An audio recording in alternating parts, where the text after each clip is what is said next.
अस्सलाम वालेकुम स्टूडेंट्स, आज हम एक चैप्टर करने जा रहे हैं जिसका नाम है टर्निंग इफ़ेक्ट ऑफ फोर्सेस। इस चैप्टर में कौन कौन से मेजर कॉन्सेप्ट्स हैं पहले वो देख लें, उसके बाद जो हैं वो छोटे वाले, इनमें जितने भी छोटे मोटे कॉन्सेप्ट होंगे वो भी साथ सारे कवर हो जाएंगे, क्योंकि हम इस पूरे चैप्टर की आज एक वन शॉट यानी कि इस पूरी वीडियो में पूरा चैप्टर मैं आपको करवा दूंगा। और इसके अलावा इस पूरी बुक के अंदर जो जो चीज़ें याद करने वाली हैं ना, मैंने वो भी हाईलाइट कर दी हैं, उनको हाईलाइट कर दिया है तो आपको याद करने में आसानी होगी। तो मैंने एक किस्म के आप समझिए कि मैंने निशान लगा दिया कि यहाँ से यहाँ तक याद करना है, तो आपकी वो वाली हेडेक भी ख़त्म हो जाएगी जो आप मतलब ये सोचते हैं कि पता नहीं कितना याद करना है कितना नहीं। पहले देखते हैं कॉन्सेप्ट्स कौन से पढ़ने वाले हैं आज की इस वीडियो में हम, और उसके बाद वीडियो को प्रॉपर्ली शुरू करते हैं। फोर्सेस ऑन बॉडीज़, उसके बाद हम देखेंगे कि फोर्सेस को ऐड कैसे किया जा सकता है, इसमें हम डिटेल में देखेंगे हेड टू टेल रूल वाला जो होता है मेथड उसको। उसके बाद जो परपेंडिकुलर कंपोनेंट्स में फोर्स को रिजॉल्व किया जाता है वो भी देखेंगे, और फिर परपेंडिकुलर कंपोनेंट से वापस फोर्स कैसे बनाई जाती है वो दोनों मेथड्स देखेंगे। उसके बाद मूवमेंट ऑफ अ फोर्स ये भी देखेंगे हम, टॉर्क मतलब टॉर्क भी देखेंगे क्या होता है। उसके बाद प्रिंसिपल ऑफ मूवमेंट्स वो भी देखेंगे, सेंटर ऑफ मास और सेंटर ऑफ ग्रेविटी को भी देखेंगे, कपल क्या होता है इसको भी देखेंगे, इक्विलिब्रियम भी देखेंगे, इक्विलिब्रियम के आगे से जो 3 टाइप्स हैं उनको भी डिस्कस करेंगे, और लास्ट पर एक छोटा सा पॉइंट है स्टेबिलिटी का, उसमें 2-3 चीज़ें हैं मैं वो भी आपको बता दूंगा। तो आज हमारी वीडियो का सारा जो है ना मतलब ये मेन कॉन्सेप्ट रहने वाले हैं हमारी आज की वीडियो के। तो बच्चों वीडियो को शुरू करते हैं। वीडियो शुरू करने से पहले मैंने हल्की सी यहाँ पे ना आपको टाइप्स ऑफ फोर्सेस बताई हैं, बस ऐसे ही बता दी हैं मैंने, चैप्टर से कोई लेना देना खास है नहीं है। मैंने लास्ट वाले चैप्टर में जब फोर्स को डिस्कस किया था वो भी वन शॉट वीडियो थी, उसमें मैंने आपको बताया था कि 5 फोर्सेस होती हैं। एक होती है हमारे पास इलेक्ट्रिक फोर्स, एक होती है हमारे पास मैग्नेटिक फोर्स, एक हमारे पास होती है जो है वो यानी कि ग्रेविटेशनल फोर्स, उसके अलावा एक स्ट्रॉन्ग न्यूक्लियर फोर्स होती है और एक वीक न्यूक्लियर फोर्स होती है। मैंने कुछ इस तरह से 5 पूरी करवा के आपको बताई थी। तो अब उनके आगे फर्दर आप कह लें कि जो है ना फोर्स की जो टाइप्स हैं ना वो मैंने यहाँ पे कुछ मेंशन कर दी, आप पढ़ लीजिएगा, क्योंकि ये ऐसी फोर्सेस हैं जो आप आगे पढ़ने वाले हैं तो आपके माइंड में एक हल्का सा भी से कॉन्सेप्ट होना चाहिए। जैसे 5th चैप्टर में हम ये ग्रेविटेशन फोर्स से डील करने वाले हैं। अप्लाइड फोर्स तो कहीं पर भी हम इससे जो है वो इसका काम होता है, कहीं पर भी हम इसको यूज़ कर रहे होते हैं। इलेक्ट्रिक फोर्स आपने 12th चैप्टर अपना हमारे इसमें 10th क्लास में भी पढ़नी है, पूरा चैप्टर इलेक्ट्रिक फोर्स का, और 12th में भी पढ़नी है आपने। उसके बाद जो स्प्रिंग फोर्स है वो 10th के पहले चैप्टर में पढ़ेंगे हम, और इसी तरह से 12th में भी है। ड्रैग फोर्स का कॉन्सेप्ट भी हम पढ़ेंगे। मैग्नेटिक फील्ड इलेक्ट्रोमैग्नेटिज्म का चैप्टर पूरा 10th क्लास में भी है और 12th क्लास में भी है। इसी तरह से ये जो फ्रिक्शन की फोर्स है ये हम लास्ट वाले उसमें पढ़ के आए थे, क्या नाम है उस चैप्टर का, हमारे पास था वो डायनामिक्स वाला चैप्टर, उसमें हमने इसको पढ़ा था फ्रिक्शन फोर्स को। और इसी तरह से ये जो बैलेंस फोर्स है इसका भी लेना देना होता है, उसमें जो कोई भी बॉडी जो बैलेंस है या कोई भी बॉडी जो इक्विलिब्रियम के अंदर है उसमें हम फोर्सेस को बैलेंस कर रहे होते हैं, या बैलेंस फोर्स का कॉन्सेप्ट इस तरह से होता है।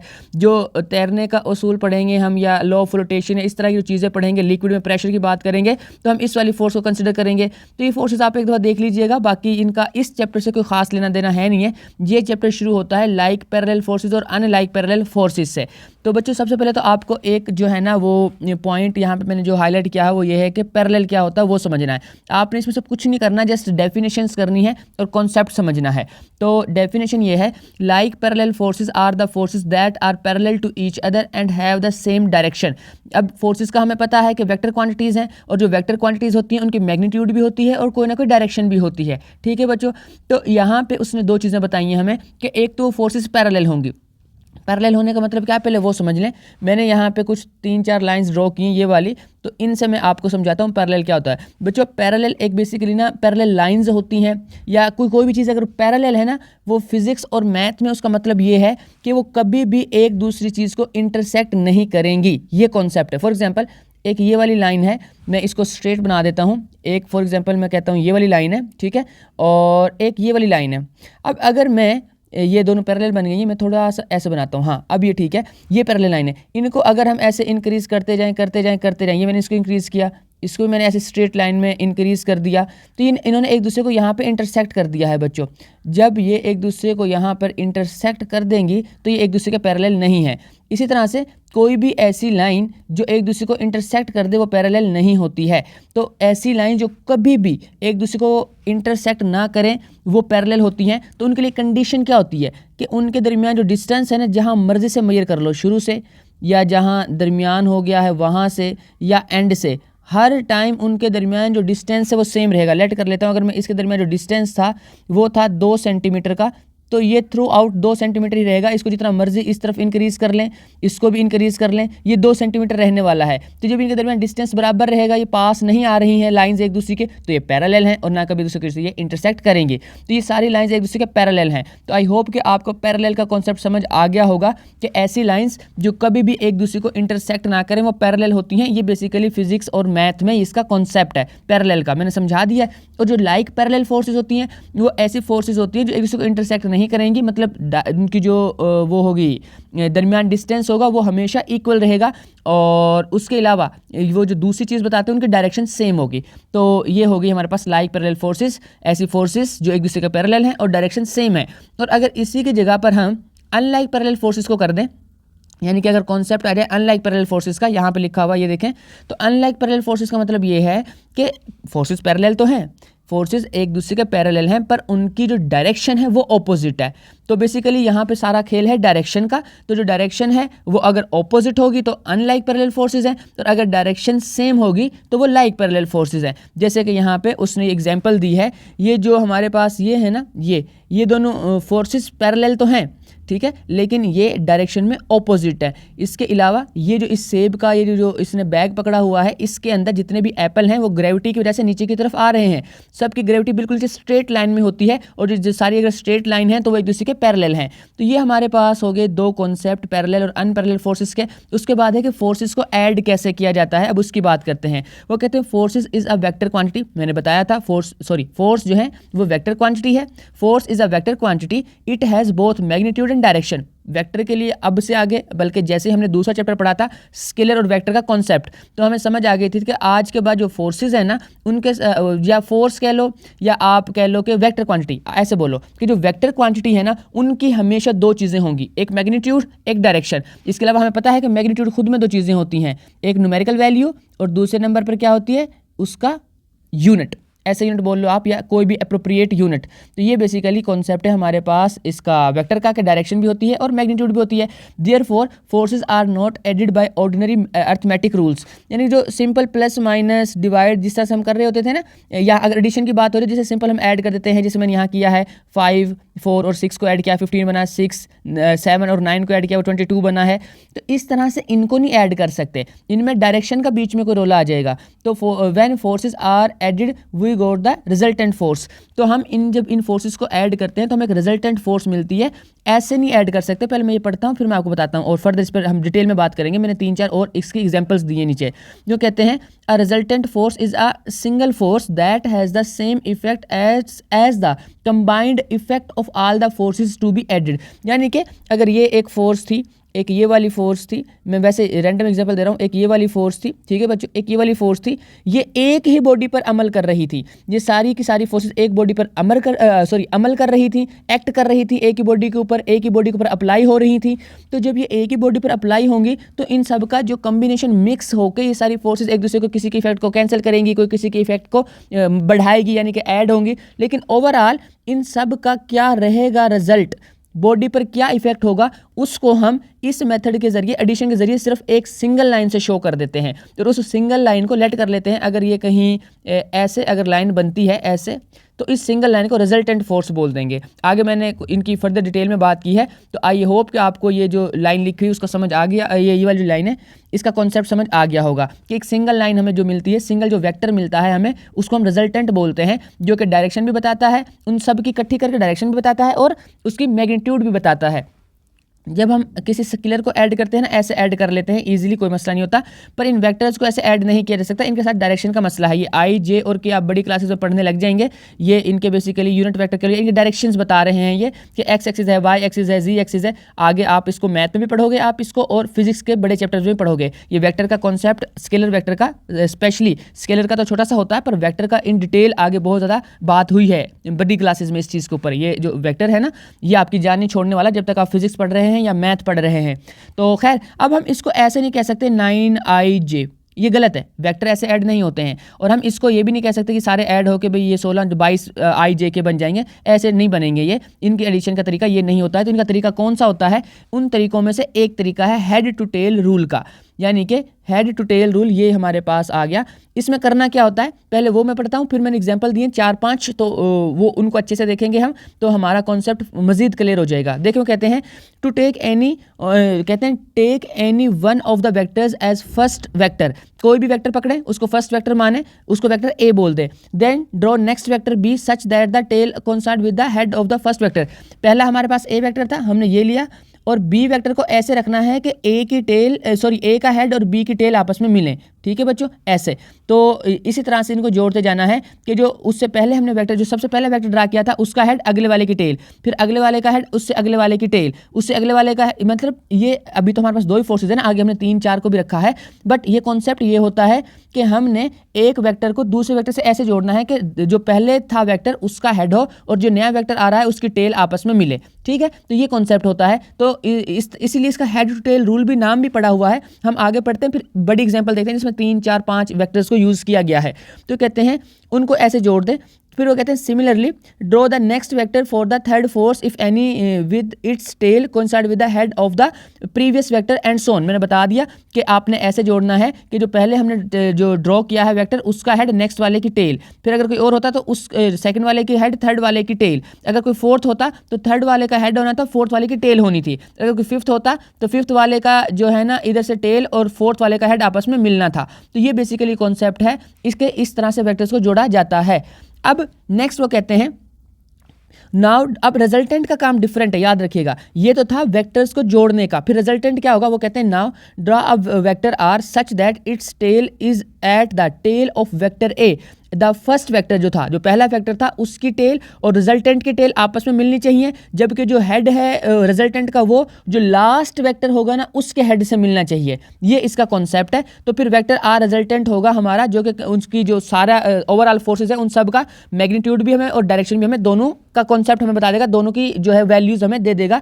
तो जैसे फॉर एग्जाम्पल यहाँ पे ये वाला जो है एक बी वेक्टर है, एक जी वेक्टर है, एक वी वेक्टर है, तो इन तीनों को मैंने ड्रॉ किया। यहाँ पे देखें, ये बी बना, बी का हेड जी का टेल बना, फिर जी का हेड और वी का टेल आपस में मिलकर ऐसे बना। अब हमने ये 3 वेक्टर्स ड्रॉ कर लिए, बारी है रिजल्टेंट की। तो रिजल्टेंट ड्रॉ करने का तरीका क्या बताया था कि जो पहले वाला वेक्टर है ना, सबसे पहले वाला वेक्टर, इसमें सबसे पहला वेक्टर बी था, उसकी टेल और वेक्टर की टेल मिलेंगी आपस में, रिजल्टेंट वेक्टर की टेल मिल गई ऐसे, और लास्ट वाले का हेड और रिजल्टेंट का हेड मिलेगा। तो ये इस तरह से आर जो है हमारे पास रिजल्टेंट आ गया, जो क्या है B plus G plus V का कंबाइंड इफेक्ट है, तीनों वेक्टर्स का इफेक्ट, या रिजल्टेंट बोलेंगे हम इसको अब। और एक चीज़ ये याद रखिएगा, एक्सरसाइज में एमसीक्यूज है कि हेड टू टेल रूल से हम जितनी मर्जी फोर्सेस को ऐड कर सकते हैं, जरूरी नहीं है कि 2 हो 3 हो 4 हो, बस लिमिट है, कोई लिमिट नहीं होती है। जैसे 3 यहाँ पे ऐड हुई हैं, अभी आगे 4 भी ऐड होंगे, देखना आप। ये देखें, ये एक बी वेक्टर है, ये जी वेक्टर है, ये वी वेक्टर है, इन तीनों की डायरेक्शन इस दफा चेंज कर दिए। नेक्स्ट वाले एग्जांपल में मैं 3 वो जो है एक और डायरेक्शन में भी हम लेंगे। पहले तो ये देख लें, तो बी हमने ऐसे ड्रॉ किया, जब बी हमने ड्रॉ कर लिया तो बी का जो हेड था उससे जी शुरू हुआ, जी की टेल है उसके ऊपर, जो जी का हेड है उससे वी की टेल मिल रही है ऐसे। तो इन 3 वेक्टर्स को हमने अरेंज करके यहाँ पे लिख दिया है। अब क्या करना है, अब हमने ऐसा एक रिजल्टेंट ड्रॉ करना है जिसकी टेल पहले वाले की टेल से मिले और जिसका हेड आखिरी वाले के हेड से मिले। तो ये जी वो वेक्टर है, तो इस वेक्टर को हम रिजल्टेंट वेक्टर बोलेंगे, जो कि हमें शो कर देगा, जो हमें आंसर देगा किसका, B plus G plus V का। इसी तरह से यहाँ पे फोर्सेस के लिए उसने ये जो है टेक्स्ट बुक डायग्राम बनाती है, ये भी देख लेते हैं। F1 दिया है, F2 दिया है, F3 दिया है, तो हमने पहले F1 ऐसे ड्रॉ किया, इस डायरेक्शन में था F1, फिर हमने F1 के हेड से F2 की टेल को शुरू करके ऐसे F2 ड्रॉ किया, फिर F2 के हेड से F3 की टेल शुरू हुई और उसको ऐसे ड्रॉ किया। 3 वेक्टर्स थे, तीनों कंप्लीट हो गए। अब हमारी बारी आती है रिजल्टेंट की। तो रिजल्टेंट निकालने का तरीका ये है कि रिजल्टेंट ऐसे निकलता है कि फर्स्ट वाले की जो टेल है ना वो रिजल्टेंट के टेल से मिलनी चाहिए। तो यहाँ से हमने इसकी टेल को शुरू किया और ऐसे इसको ड्रॉ करते गए और रिजल्टेंट का हेड आखिरी वाले वेक्टर के हेड से मिलना चाहिए। तो ये इसका हेड इस आखिरी वाले के हेड F3 के हेड से मिल गया। तो ये हमारे पास रिजल्टेंट आ गया, जो कि हमें मैग्नीट्यूड और डायरेक्शन दोनों बता देगा इन तीनों फोर्सेस की। तो इसको हम रिजल्टेंट भी बोलते हैं। तो ये हमारे पास रिजल्टेंट आ गया। तो ये basically head to tail rule होता है बच्चों। अब हम आगे देखते हैं कि रेजोल्यूशन ऑफ फोर्सेस कैसे होती है। उससे पहले एक छोटा सा कॉन्सेप्ट देखें, बहुत इंपॉर्टेंट कॉन्सेप्ट है। अक्सर मतलब मोस्टली ये जो है ना हमें मैथ में यूज़ करने के लिए मतलब मिलता है। ज़्यादातर हम इसको मैथ में यूज़ करते हैं, पर कहीं जब साइन और कोस और वेक्टर्स की जो है वो क्रॉस मल्टीप्लिकेशन आ जाती है, डॉट मल्टीप्लिकेशन आ सकती है, तो वहाँ साइन कोस वगैरह यूज़ हो रहे होते हैं। डायरेक्शन की बात आती है तो टेंजेंट ड्रॉ करते हैं, हम tan थीटा ले रहे होते हैं, तो इनका यहाँ भी यूज़ है। पर आप इसको एक जो है ना ट्राइएंगल के हिसाब से समझ लें। एक दो मैं आपको बता देता हूँ, उसके बाद आपका जो है ना वो कॉन्सेप्ट इसका नहीं भूलेगा, तो आप कहीं पर भी इन चीज़ों को यूज़ कर सकेंगे। बेसिकली ये जो चीज़ है ये, ठीक है। तो ये साइन कोस और tan वगैरह ये बेसिकली एक ट्राइएंगल से निकल के आते हैं, ट्रिग्नोमेट्री का कॉन्सेप्ट है। और ये साइन कोस और tan में आपको एक मज़ेदार बात बताता हूँ, जस्ट सिर्फ और सिर्फ राइट एंगल्ड ट्राइएंगल के लिए अप्लाई होती हैं सारी चीज़ें। यानी कि जो राइट एंगल ट्राइएंगल होती है ना, उसके ऊपर साइन कोस और tan की बातें हम कर सकते हैं, अदरवाइज हम नहीं कर सकते हैं। अगर कोई दूसरी ट्राइएंगल है तो उसके लिए ये बातें ठीक नहीं हैं। उसकी वजह ये है कि हमने, अब आप कहेंगे कि सर सारी की सारी तो राइट एंगल ट्राइंगल नहीं होती है ना, हमारे पास तो कोई 3 टाइप्स हम 9th क्लास में पढ़ते हैं, और अगर ऑक्सफोर्ड सिलेबस है तो 8th क्लास में 6 टाइप्स पढ़ा देते हैं। बड़ी क्लासेस में जाएंगे आप, वही 3 को आगे फर्दर डिटेल में बात करेगा वो। तो इसका मतलब यानी कि वो क्या है, वो बातें क्या है, मैं बता देता हूँ कि एक ट्राइंगल ऐसी होती है जिसकी तीनों साइड बराबर होती हैं, इक्विलेटरल। एक ऐसी होती है जिसकी 2 साइड बराबर होती हैं, आइसोस्केल्स। एक ऐसी होती है जिसकी एक भी बराबर नहीं होती है ना, तो वो स्केलन ट्राइंगल। उसके अलावा कुछ ऐसी होती हैं जिसमें एक 90 का एंगल होता है, उसको हम क्या बोल देते हैं कि ये राइट एंगल ट्राइंगल है। फिर ऐसी होंगी जिसमें एंगल जो है वो 90 से छोटे होंगे, कुछ ऐसी होंगी जिसमें 90 से बड़े होंगे, ऑब्ट्यूज एंगल या एक्यूट एंगल होंगे। तो ये सारी बेसिकली ट्राइंगल्स की टाइप्स हैं। तो हमने किसी भी, अब हम मतलब ये 6-7 टाइप्स मैंने अभी बताई हैं आपके सामने, पर हम सिर्फ फोकस करते हैं राइट एंगल ट्राइंगल पर। ऐसा क्यों है, मतलब जो राइट एंगल ट्राइंगल है उसी पे क्यों फोकस किया जाता है, बाकी सब के लिए क्यों नहीं। यानी कि एक ट्रिग्नोमेट्री जो पूरी की पूरी राइट एंगल ट्राइंगल से डील करती है, तो जो दूसरी आइसोस्केल है, स्केलन ट्राइंगल है, इक्विलेटरल ट्राइंगल है, उनके लिए भी कोई ऐसी मतलब पूरी की पूरी ट्रिग्नोमेट्री की ब्रांच बनानी चाहिए, या कोई और नाम से कोई ब्रांच बनानी चाहिए मैथमेटिक्स की। तो ये इसलिए नहीं होता है बच्चों, क्योंकि हम किसी भी ट्राइंगल को उसका परपेंडिकुलर ड्रॉ करके हम उसको राइट एंगल ट्राइंगल बना सकते हैं। एग्जांपल के तौर पे बता रहा हूँ कि ये एक ट्राइंगल है, लेट करते हैं कि ये ऐसे, इसकी एक ये वाली साइड, वैसे ट्राइंगल ही है, लेट करने की जरूरत नहीं है, बनी हुई है ट्राइंगल। बस मैं इसके वेक्टर वाली चीज़ें खत्म कर रहा हूँ कि ये एक हमारे पास ट्राइंगल थी। अब हमारे पास जो ट्राइंगल है, इसके अंदर अगर हम इसको ऐसे रहने देते हैं, ये वाली जो साइड है ये इधर ही है, सॉरी बच्चों।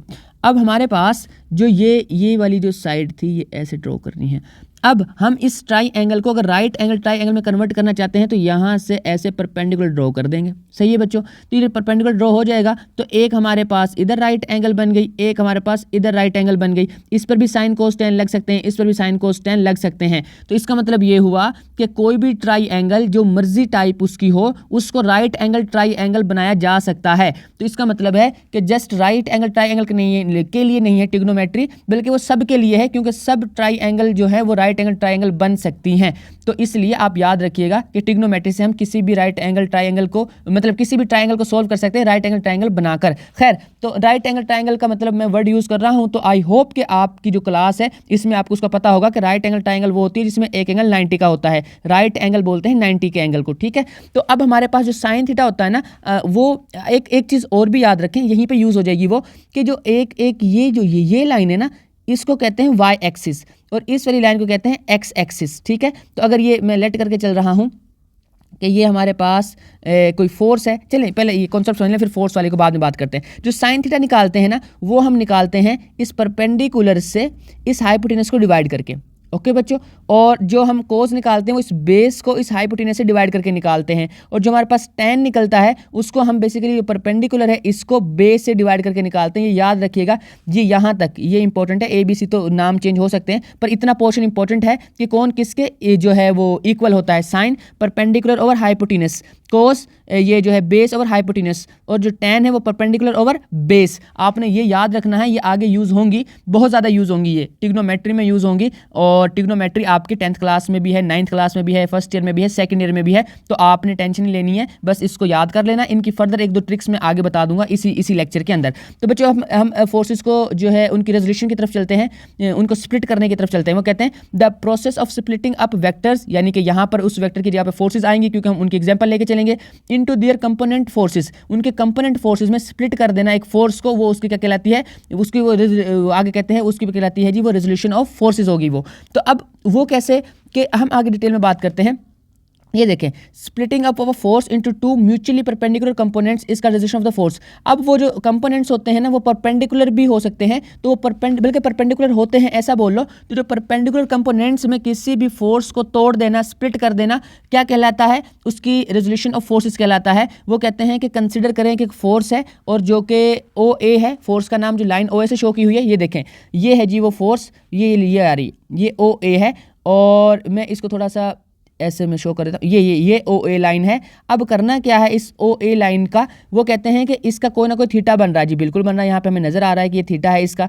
अब इसका क्या करें, वो कहते हैं कि एक परपेंडिकुलर ड्रा करें इसके जो है ना एक्स एक्सिस के ऊपर, उसके मतलब हेड से, ये इसके हेड से ऐसे ये एक परपेंडिकुलर ड्रॉ हुआ यहाँ पे, इसकी बात हो रही है, ये हमने परपेंडिकुलर ड्रॉ कर लिया। अब हमें नजर आ रहा है यहाँ से एक ये इस तरह से भी एक वेक्टर ड्रॉ कर लिया हमने, ये वाला, ये भी आ गया। अब हमें नजर आ रहा है कि जो हम अभी पढ़ के आए थे हेड टू टेल रूल, उसके अकॉर्डिंग ये तो बात फिट हो गई कि हमने ये एक पहला वेक्टर पटका, ऐसे पहला वेक्टर ऐसे आया, दूसरे वाला पहले वाले की हेड से दूसरे वाले की टेल ऐसे शुरू होकर ये दूसरा वाला आ गया, और जो फिर ये ओ ए है, ये तो हमें नजर आ रहा है कि भाई ये तो सीधा सीधा हेड टू टेल रूल बन रहा है, क्योंकि पहले वाले की जो टेल है वो रिजल्टेंट की टेल से मिल रही है और दूसरे वाले का हेड जो है वो रिजल्टेंट के हेड से मिल रहा है। देखें ना, दोनों के हेड मिल रहे हैं यहाँ पे, यहाँ दोनों के टेल मिल रहे हैं। तो इसका मतलब है कि जो हमारे पास अभी कॉन्सेप्ट हम पढ़ रहे थे हेड टू टेल रूल, उसके अकॉर्डिंग अगर इसको हम ऐड करें तो ओ ए इक्वल आ जाएगा ओ बी प्लस बी ए के, ये हमारे पास आ गया जी इसका जो है वो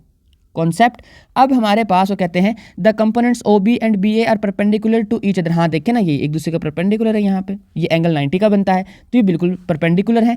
और फिर वो कहते हैं ओ ए रिप्रेजेंटिंग द फोर्स एफ, बिल्कुल ठीक बात है, ये जो ओ ए है ये फोर्स बता रही है, और फोर्स कौन सी, उसकी मैग्नीट्यूड भी और डायरेक्शन भी, रिजल्टेंट फोर्स बोलने बल्कि इसको आप। तो फिर वो कहते हैं O B presenting the X component, बिल्कुल ठीक है, ये जो है ओ बी ये एक्स एक्सिस का लॉन्ग है ना, तो ये एक्स कंपोनेंट है, और ये जो ए बी है या बी ए बोल रहे हैं आप इसको, ये किसके अलोंग है, ये बेसिकली अलोंग है वाई एक्सिस के, तो इसको हमने एफ वाई बोलना है, बी ए वो बोल रहे हैं इसको।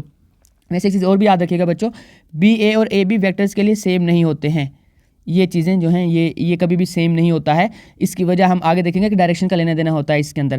खैर बच्चों, आगे हमारे पास वो और फर्दर बातें करके कहता है कि इसलिए हम इसको लिख सकते हैं F is equal to F X और एफ वाई, यानी कि जो ओ बी है इसी जगह पे हमने एफ एक्स लिख दिया, ये जो बी ए है इसी जगह पे हमने एफ वाई लिख दिया, और ओ ए की जगह पे हमने एफ लिख दिया है। तो नीचे हमारे पास एक इक्वेशन आ गई है जो कि है F is equal to F X plus F Y. अब वो कहते हैं कि मैग्नीट्यूड कैसे निकालें इसकी, वो कहते हैं कि यहाँ पे the magnitude of F X and F Y of a forces F X and F Y can be found using the trigonometric ratios right angle triangle है, ये बिल्कुल राइट एंगल ट्राइंगल है, और राइट एंगल ट्राइंगल पर फिथागोरस theorem लग सकता है, जिसको पाइथागोरस थ्योरम भी कहते हैं। तो उसके अलावा पहले और चीज़ें देख लें, उसको बाद में लगाते हैं। वो पहले ये कहते हैं कि देखें भाई, हमने अभी पढ़ा है कि कोस किस तरह से, कोस कैसे निकालते हैं हम, कोस निकालते हैं जो हमारे पास होता है ये नीचे वाला कंपोनेंट, ये वाला, ठीक है, इसको हम बेस बोलते हैं, बेस डिवाइड बाय हाइपोटेनस करके हम निकालते हैं। तो यहाँ पे बेस हमारे पास एफ एक्स है और जो हाइपोटेनस है वो एफ है, तो ये एफ एक्स ओवर एफ आ गया कोस थीटा के इक्वल। मैं अगर इसको ऐसे लिखूँ, यहाँ पे आ गया ये ऐसे F x divide by F. बच्चों यहाँ पे f क्या हो रहा है, f यहाँ पे डिवाइड हो रहा है, उधर जाके इसने क्या हो जाना है मल्टीप्लाई, तो हमारे पास एफ एक्स किसके इक्वल आ जाएगा, एफ एक्स आ जाएगा एफ कोस थीटा के इक्वल आ जाएगा। तो यही बात उसने लिखी भी हुई है नीचे, बस उसने थोड़ी सी दाएं बाएं करके लिखा हुआ, आप अपने हिसाब से लिख सकते हैं इसको ताकि आपको आसान रहे। तो ये हमारे पास आ जाएगा कि एफ एक्स इक्वल होता है एफ कोस थीटा के, इसी तरह से एफ वाई इक्वल होता है एफ साइन थीटा के, क्योंकि जो एफ वाई निकालेंगे ना हम, ये हमारे पास परपेंडिकुलर है divide by hypotenuse is equal होता है साइन थीटा के। अब एफ इधर क्या हो रहा है, एफ इधर हो रहा है डिवाइड, उधर साइन के साथ जाके क्या हो जाना है इसने मल्टीप्लाई, तो बन जाएगा ऐसे, इधर मल्टीप्लाई होगा तो एफ साइन थीटा बन जाएगा, किसके इक्वल आ जाएगा एफ वाई के। तो नीचे लिखा हुआ उसने F Y is equal to F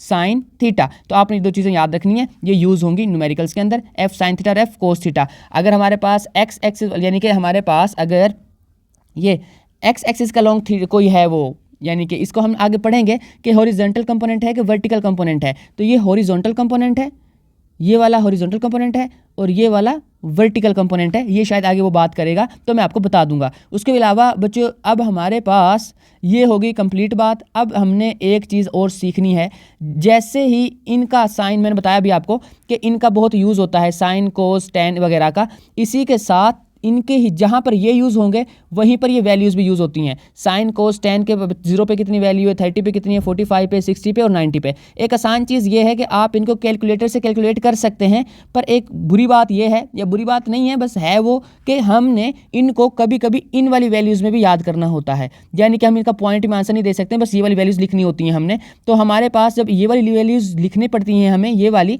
divide वाली फॉर्म में, यानी कि फ्रैक्शंस लिखनी पड़ती हैं, तो हमें ये टेबल याद करना पड़ता है और हम मजबूर हो जाते हैं। वैसे इस आपकी इस क्लास में भी शायद ये मैथ में ना, आपके जो मैथमेटिक्स है उसमें आएंगी ये चीज़ें, तो इसलिए मैं आपको ये आसानी से याद करवा देता हूँ। एक दफ़ा इसको देख लें, उसके बाद आपके कभी नहीं भूलेगा। आप एक मिनट के अंदर पूरा टेबल लिख दिया करेंगे। बच्चों देख करना क्या, आपने काम करना है, मैं यहाँ पे आपको समझाता हूँ। आपने पहले लिखना है 0, फिर लिखना है 1, फिर अच्छा ये बात हो रही है 0 डिग्री के लिए, 30 के, 45 के, 60 और 90 के। आपकी क्लासेस में इन एंगल्स की बात होगी, कोई रैंडम एंगल नहीं आएगा, 40 का नहीं आएगा, इसके अलावा कोई 56 का नहीं आ जाएगा, 33 का नहीं आ जाएगा। ये एंगल्स आपकी क्लास में नहीं डिस्कस होंगे। आपकी क्लास में ये जो है ना पूरे एंगल्स जिनकी वैल्यूज़ मैं अभी निकाल के दे रहा हूँ, ये यूज़ होंगे, बेफिक्र रहे हैं आप।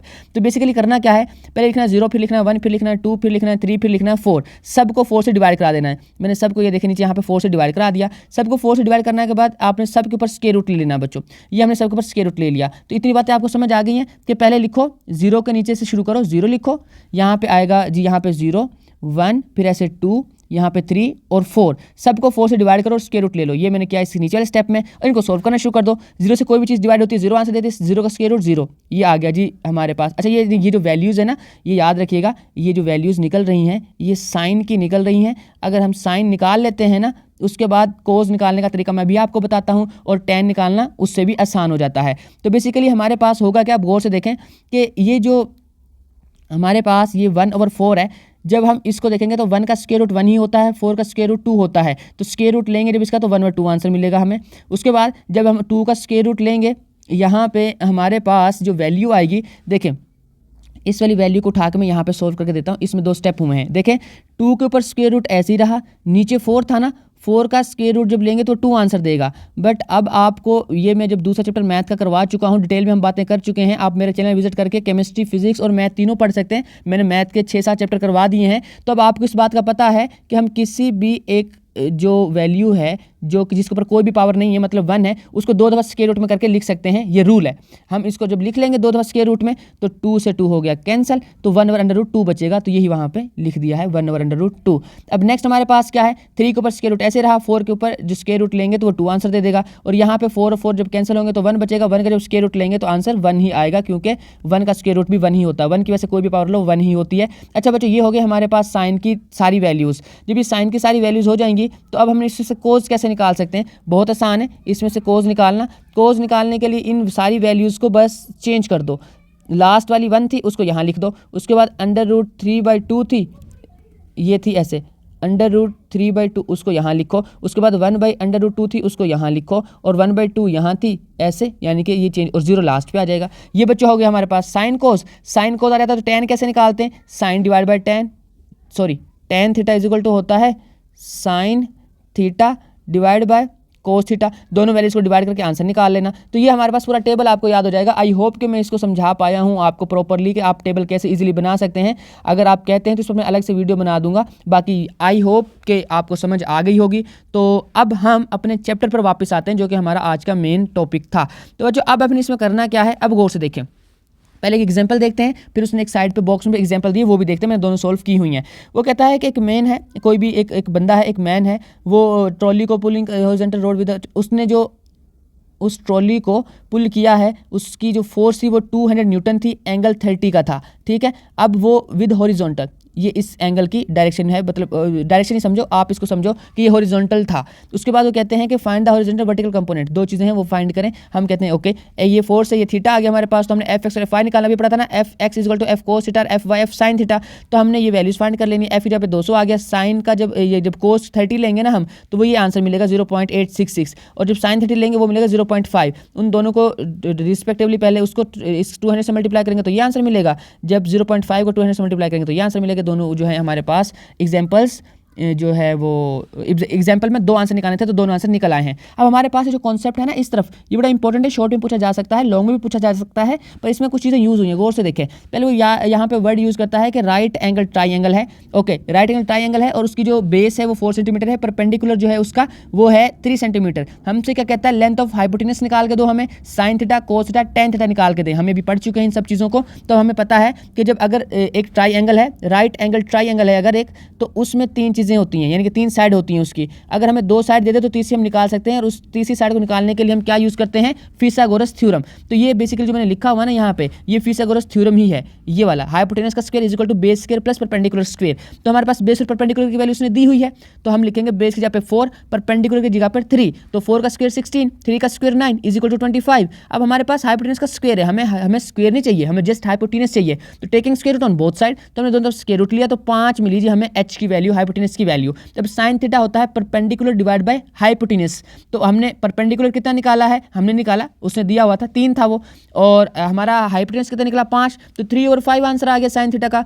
कोस थीटा में बेस से डिवाइड करते हैं उसको, हाइपोटेनस को, तो बेस 4 है और जो हाइपोटेनस है वो 5 है, तो 4 ओवर 5 आ गया। और जो tan थीटा होता है वो होता है परपेंडिकुलर डिवाइड बाय हाइपोटेनस नहीं आएगा, बल्कि परपेंडिकुलर डिवाइड बाय यहाँ पे आना चाहिए था बेसिकली बेस, ऐसे। तो हमारे पास आ जाएगा 3 ओवर 4। ये हमारे आंसर हो गए इनके। अब हमने ना परपेंडिकुलर कंपोनेंट से ना फोर्स वापस ड्राइव करनी है, यानी कि पहले वाले के उल्ट कॉन्सेप्ट है। वो कहते हैं force can be resolve into 2 perpendicular components, its reverse is to determine a force knowing the perpendicular components. अब हमें परपेंडिकुलर कंपोनेंट्स गिवन हो तो हम फोर्स कैसे निकालें, ये वाला कॉन्सेप्ट देखते हैं। वो नेक्स्ट कहते हैं कंसिडर करें कि एफ एक्स और एफ वाई परपेंडिकुलर कंपोनेंट्स हैं, एक फोर्स एफ के, और परपेंडिकुलर कंपोनेंट्स को एफ एक्स और एफ वाई से जो रिप्रेजेंट कर रहे हैं हम, उनके लिए जो लाइन यूज कर रहे हैं हम ओपी कर रहे हैं और पी आर कर रहे हैं। देखें ये ओपी लाइन है और ये बेसिकली पी आर लाइन है।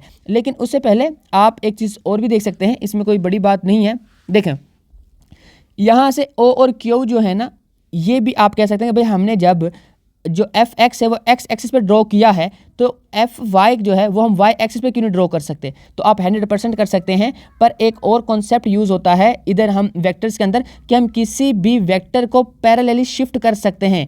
अगर उसकी मैग्नीट्यूड और डायरेक्शन चेंज ना करे तो उसको यहाँ से, यानी कि इस पॉइंट से शिफ्ट किया जा सकता है इस पॉइंट पे। तो ये बेसिकली वेक्टर्स का कॉन्सेप्ट है, इससे आपने घबराना नहीं है। तो इनको शिफ्टिंग की जा सकती है, इनको पैरेलली शिफ्ट किया जा सकता है, इसलिए ये वाला जो वेक्टर है वो इधर आ सकता है, इसमें कोई बड़ी बात नहीं है। जब वो वहाँ पे आएगा तो हमारा head to tail rule apply हो सकेगा, ठीक है ना। तो यहाँ पे ये परपेंडिकुलर कंपोनेंट बने, वैसे तो यहाँ भी थे वो, वही चीज़ है। जब पैरेलली शिफ्ट करेंगे तो एंगल थोड़ी ना चेंज होगा, ना ही उसकी मैग्नीट्यूड चेंज होगी। अब हमारे पास ये चीज़ ऐसे इधर आ गई है। अब हमने करना क्या है, हमने इस वाले फॉर्मूले से ये f निकालना है, जबकि हमारे पास एफ वाई और एफ एक्स गिवन था। तो हम क्या करेंगे, वो कहते हैं कि हेड टू टेल रूल के अकॉर्डिंग अगर हम इसको पहले वाले की जो है टेल उससे दूसरे वाले के हेड तक एक लाइन लगाएं, तो हमारे पास वो head to tail rule follow होता है, जो कि ओ आर लाइन बनेगी, और O R is equal to होगी O P plus P R के, और यही हेड टू टेल रूल था। तो कहते हैं O R will completely represent the force F whose X and Y component F X और एफ वाई है रिस्पेक्टिवली। वो ये सही बात कह रहा है, वो कह रहा है ये जो है ना फोर्स, ये एक जो है हमारे पास रिजल्टेंट है किस चीज़ का, ये एक कंप्लीटली फोर्स को रिप्रेजेंट करती है। वो कंप्लीटली फोर्स है किस किस की, जिसका एक्स कंपोनेंट ये वाला है जिसको हम एफ एक्स बोल रहे हैं, और वाई कंपोनेंट ये वाला है जिसको हम एफ वाई बोल रहे हैं। तो इनका रिजल्टेंट जो है ये निकला हमारे पास एफ, और हेड टू टेल रूल के जरिए। तो यही तो बात हम कर रहे थे कि अगर हमारे पास ये हो जाए, ये दो चीज़ें अगर हमें मिल जाए तो हम फोर्स निकाल सकते हैं, और अगर हमारे पास फोर्स आ जाए तो हम ये दो चीज़ें निकाल सकते हैं। तो हमने ये दोनों चीज़ें देख ली हैं। अब आगे कुछ एक दो चीज़ें और भी देखते हैं जिसमें फॉर्मूला वगैरह है। वो कहते हैं F is equal to F X और एफ वाई, क्योंकि इसकी जगह पर एफ एक्स आ जाएगा, इस जगह पर एफ वाई आ जाएगा, इस जगह पर एफ आ जाएगा। ये हम पहले बात कर चुके हैं। तो फिर वो कहते हैं कि अब the magnitude of the force can be using the, हमें वही बात कर रहे हैं कि जब हमारे पास फिथागोरस थ्योरम लगेगा तो हम कह सकते हैं ना कि भाई जो हमारे पास हाइपोटेनस का स्क्वायर है वो इक्वल है बेस और परपेंडिकुलर स्क्वायर को ऐड कर दो। तो हमने यही किया है। तो इसकी जगह पे आ गया एफ एक्स, उसका स्क्वायर लिखेंगे, इधर आ गया एफ वाई, और इसकी जगह पे आ गया यहाँ पर एफ। तो अब हमने जब दोनों तरफ स्क्वायर रूट लिया तो हमारे पास जो आंसर मिला हमें ये मिला F is equal to under root F X का स्क्वायर प्लस एफ वाई का स्क्वायर। तो ये हमारे पास ये है कि अगर दो कंपोनेंट हैं कोई भी, उन दोनों की मैग्नीट्यूड निकालनी है, अगर उन दोनों की मैग्नीट्यूड से हम क्या निकाल सकते हैं, रिजल्टेंट निकाल सकते हैं, उन दोनों को ऐड कर सकते हैं, या फोर्स निकाल सकते हैं, कंपोनेंट से फोर्स निकाल सकते हैं। कैसे, उनका स्क्वायर लें और उसके ऊपर स्क्वायर रूट लें तो आंसर मिल जाएगा हमें। और ये हमारे पास फिथागोरस थ्योरम लगा है यहाँ पर ये वाला, तो इसके हिसाब से ये हमारे पास वैल्यूज आ गई हैं। अब नेक्स्ट हम कहते हैं कि अगर डायरेक्शन निकालनी हो तो हम tan थीटा लेके निकाल सकते हैं। तो tan थीटा इज इक्वल होता है fy डिवाइड बाय fx, यानी कि हमारे पास होता है परपेंडिकुलर डिवाइड बाय बेस। मैंने बोला था कि ये बहुत दफ़ा यूज़ होंगे, इनको याद कर ले, ठीक है। तो ये परपेंडिकुलर ओवर बेस वाला फॉर्मूला यहाँ पे लगा है। तो अब हमारे पास ये जो tan है इतना, ये हमें नहीं चाहिए, हमें थीटा चाहिए। थीटा डायरेक्शन बताता है, याद रखिएगा, tan नहीं बताता डायरेक्शन। tan थीटा बेसिकली वो पूरा नाम है उसका फॉर्मूला लगाया हमने। तो tan यहाँ पर चाहिए, हमें जस्ट थीटा चाहिए। तो tan उधर जाके, अगर ट्रिग्नोमेट्री में कॉन्सेप्ट पता है, कुछ इधर मल्टीप्लाई हो रही है ट्रिग्नोमेट्री की वैल्यू, उधर जाके उसका इन्वर्स हो जाएगा, tan इन्वर्स। ये कॉन्सेप्ट कभी दोबारा बताऊंगा मैं, यानी कि tan जाके डिवाइड होगा, डिवाइड में वैल्यू tan के +1 होगी, ऊपर जाके -1 हो जाएगी। तो आप इसको इतनी डिटेल में ना जाएं, आप जिससे कहें कि tan उधर जाके इन्वर्स हो गया, तो हमारे पास थीटा निकालने का फॉर्मूला आ गया tan inverse fy divide by fx। ये दो वैल्यूज हो गई। अब बच्चों हमारे पास ये दोनों कॉन्सेप्ट हो गए खत्म। अब नेक्स्ट हमारे पास आता है रिजिड बॉडी का। अब रिजिड बॉडी याद रखिएगा, आप तक मुझे नहीं पता आपको इस बात का पता है कि नहीं, पर रिजिड बॉडी हमारे पास एग्जिस्ट नहीं करती है। इस पूरी दुनिया के अंदर कोई भी ऐसी बॉडी नहीं है जो रिजिड हो। ये एक बेसिकली आइडियल कॉन्सेप्ट है, हम खुद से इसको आइडियलाइज करते हैं ताकि बाकी चीज़ों को प्रॉपरली समझ पाएँ हम। अब उनको समझने के लिए हम एक बॉडी ऐसी लेते हैं जिसके ऊपर जितनी मर्जी फोर्स अप्लाई कर लें, उसके जो पार्टिकल्स हैं उनके अंदर जो डिस्टेंस है वो चेंज नहीं होता है। मतलब वो जो बॉडी है वो डिफॉर्म नहीं होती है, उसकी शक्ल वो टूटती नहीं है, पिचकती नहीं है, उसकी शेप चेंज नहीं होती है, कुछ नहीं होता, उसमें कुछ फर्क नहीं पड़ता है। तो इस तरह की बॉडी एग्जिस्ट नहीं करती है। हर बॉडी की एक लिमिट होती है, उसकी एक लिमिट के बाद वो डिफॉर्म हो जाती है, ठीक है। लेकिन हमारे पास चूंकि ये एक आइडियल कॉन्सेप्ट है तो हम इसको मान लेते हैं कि ठीक है भाई, नहीं होती है, रिजिड बॉडी होती है ऐसी, इसको लेट करके चलते हैं हम। तो वो कहते हैं body compose of the large number of the particle, इसमें बहुत से पार्टिकल होते हैं। If the distances between all the particles, all the pairs of particles of the body do not change by applying the force, then it is called the rigid body. अगर हम जितनी मर्जी force लगाते जा रहे हैं, उनके पार्टिकल के दरमियान डिस्टेंस चेंज नहीं हो रहा है, मतलब एक पार्टिकल यहाँ पड़ा हुआ है, एक यहाँ पड़ा हुआ है, अगर डोर की बात कर रहे हैं कि यहाँ अगर ये डोर रिजिड होता तो इस तरह से पार्टिकल्स पड़े हुए हैं, इन पर जितनी मर्जी फोर्स अप्लाई करते जाओ, ये पार्टिकल्स अपनी जगह से नहीं हिलेंगे, इनके पेयर्स में डिस्टेंस चेंज नहीं होगा। ये तभी है ना जब उसकी कुछ भी चेंज नहीं होगी, उसकी वो डिफॉर्म नहीं होगा, जब उस पर कोई फर्क नहीं पड़ेगा फोर्स का। तो फोर्स का फर्क पड़ता है, चीज़ एक लिमिट के बाद वो जो है डिफॉर्म हो जाती है, सारी चीज़ें हो जाती हैं डिफॉर्म, डायमंड तक टूट जाता है। पर यहाँ पर रिजिड बॉडी का एक कॉन्सेप्ट है जो कि आइडियल है, तो इसलिए इसको ज़्यादा डिटेल में नहीं सोचें। वो कहते हैं यानी कि इसको लेट किया हुआ है, तो इसके ऊपर बहुत ज़्यादा बात करने की जरूरत नहीं है, ये बाकी कॉन्सेप्ट को ईजी कर देता है, इसलिए हम इसको लेट करते हैं। वो कहते हैं rigid body is the one that is not deformed by the forces or acting on it। एक फोर्स है, 1000 फोर्स है, लाख फोर्स है, अगर रिजिड बॉडी है तो भाई उसने डिफॉर्म नहीं होना है। ये कॉन्सेप्ट है रिजिड बॉडी का। अब कहते हैं एक्सिस ऑफ रोटेशन क्या होता है। कहते हैं कंसिडर करें एक रिजिड बॉडी है, रोटेट कर रही है एक लाइन के अबाउट। वो कहते हैं the particles of the body move in a circle with their centre all lying on the line axis. अब बात देखें बच्चों, अगर हम एक बात करते हैं कि ये एक जो है डोर है और इसमें एक यहाँ पे एक ऐसे यहाँ पे एक स्ट्रेट लाइन है, मैं इसको स्ट्रेट लाइन लगा देता हूँ कि यहाँ पे ऐसे ये एक स्ट्रेट लाइन है, ठीक है बच्चों। अब इस स्ट्रेट लाइन में क्या होना है, इस स्ट्रेट लाइन में ये सारे यहाँ पे एक यहाँ पे पार्टिकल पड़ा हुआ है, एक यहाँ पे पार्टिकल पड़ा हुआ है। वैसे तो पता नहीं कि अरबों खरबों पार्टिकल्स हैं, पर मैं समझाने के लिए बस बता रहा हूँ। वैसे ये सारे पार्टिकल्स इसके गिर्द ऐसे मूव करेंगे, ऐसे रोटेट करेंगे, रोटेट नहीं सर्कुलेट करेंगे, सर्कुलेशन मोशन होगी ऐसे इसके गिर्द। लेकिन इस सब का जो सेंटर होगा ना, याद रखना हमेशा ही लाइन होगी, इस लाइन के इर्द गिर्द ये घूमेंगे, इनका सेंटर इस लाइन पे होगा, इन सब पार्टिकल्स का सेंटर इस लाइन पे होगा और इस लाइन को कहते हैं लाइन और जो है वो है एक्सिस ऑफ रोटेशन। ये जो लाइन है कहलाती है एक्सिस ऑफ रोटेशन। उसके बाद कहते हैं कि ये जो टर्निंग इफेक्ट है, जो चैप्टर का नाम था, वो हम कहाँ डेली लाइफ में यूज़ करते हैं। वो कहते हैं कि जब हम पेंसिल को शॉर्प करते हैं, जब हम वो नल ओपन करते हैं जिसको हम टूटी कहते हैं उसको, या जब हम जो दरवाज़ा खोलते हैं जो कि बेसिकली घुमाने से खुलता है, तो वो ये सारे क्या हैं जो टर्न करने से खुलता है, वो ये सारी एग्जाम्पल्स हैं बेसिकली किस चीज़ की, टर्निंग इफेक्ट ऑफ फोर्सेस की। वो फोर्सेस जो कि टर्निंग इफेक्ट प्रोड्यूस करती हैं। उसने यहाँ पे हमें क्विज में कहा है कि कुछ और चीज़ें बताएं जो कि हम डेली लाइफ में यूज़ करते हैं। मैं डेली लाइफ वाली एग्जांपल दूंगा जिनके अंदर ये वाला टर्निंग इफेक्ट ऑफ फोर्सेस का जो है ना काम हो रहा होता है, यूज़ हो रहा होता है ये कॉन्सेप्ट। वैसे देखें मैंने यहाँ पर निशान लगाए कुछ, आप वो देख लें। फर्स्ट ऑफ ऑल, जब हम किसी भी कोल्ड ड्रिंक का बोतल या किसी भी बोतल का ढक्कन खोलते हैं और बंद करते हैं तो हम उसको वो कर रहे होते हैं, उसको वो क्लॉक या एंटी क्लॉकवाइज घुमा रहे होते हैं। तो वही तो कॉन्सेप्ट है, यहाँ टर्न कर रहे होते हैं, टर्निंग इफेक्ट ऑफ फोर्सेस। हम जो फोर्स लगा रहे होते हैं उससे वो या तो जो है वो खुलेगा या तो बंद होगा। उसके अलावा किसी नट या स्क्रू के ऊपर जो फोर्स लगती है तो स्क्रू क्या करता है, वो भी इसी तरह से टर्निंग इफेक्ट है। इलेक्ट्रिक मोटर टर्न होती है। सीलिंग फैन जो हमारे उनमें वैसे मोटर ही होती है, जो ऊपर छत पे लगे होते हैं, छत के पंखे, फर्श वाले पंखे, कोई भी पंखा हो वो भी इस तरह से टॉर्क के ऊपर काम कर रहा होता है, उसमें भी टॉर्क अप्लाई हो रहा होता है, वो कर रहा होता है, ये क्या कहते हैं उसको, उसकी जो मोशन होती है वो टर्न होने वाली होती है, घूम रहा होता है वो। और जो ये रेंच और स्पैनर है ये भी इसी तरह से किसी चीज़ को घुमाने के लिए यूज़ होते हैं, स्क्रू को टाइट करने के लिए, लूज करने के लिए इस्तेमाल होते हैं। तो कहते हैं why the handle of the door fixed near the outer as of the door. आपने देखा होगा, आपने कभी सोचा है कि ये अगर ये डोर है, लेट कर लेते हैं, इसके यहाँ पे हैंडल लगा हुआ है, कभी आपने ये नहीं सोचा कि ये हैंडल इधर सेंटर में क्यों नहीं लगा, सेंटर में ज़्यादा प्यारा लगता, या हमने इसको इधर इस तरफ क्यों नहीं लगाया, इधर ही क्यों लगाया है, या हम इसको नीचे क्यों नहीं लगा दिया, या फिर हम सबकी हाइट तो यहाँ तक पहुँचती है तो हमने इधर क्यों नहीं लगा दिया इसको। तो ये इसका आंसर मैं अभी आपको दूंगा कि हम हैंडल इधर क्यों लगाते हैं, उसकी वजह हम बताते हैं स्पेशली इस रेफरेंस से। तो आगे हम चलते हैं, यहाँ पे मैंने एक और डायग्राम बनाई है, उसमें भी हम देखेंगे इस चीज़ को, लेकिन पहले 2-3 चीज़ें और देख लेते हैं वो क्या है। देखें, फर्स्ट ऑफ ऑल वो कहते हैं कि द मूवमेंट, अब ये टॉर्क की बात होना शुरू हो गई है, उसने टॉर्क को ऊपर कहीं डिफाइन तो नहीं किया है, हाँ कर दिया है। तो कहते हैं the turning effect of a force is called torque और मूवमेंट ऑफ द फोर्स।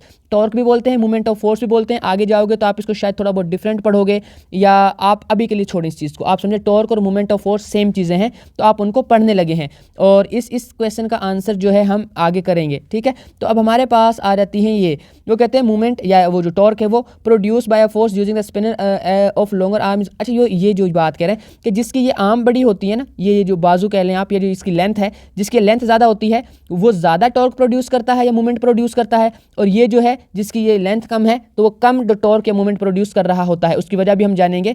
अभी हम पहले एक जो है ना line of action of force के कॉन्सेप्ट को पढ़ लें, फिर 2-3 क्वेश्चन जो आपके माइंड में उनका आंसर आपको मिल जाएगा। वो कहते हैं the line along which a force x is called the line of action of force. हम इसको पहले भी देख चुके हैं, जिसके जो सेंटर होता है हर पार्टिकल का जो घूम रहा होता है।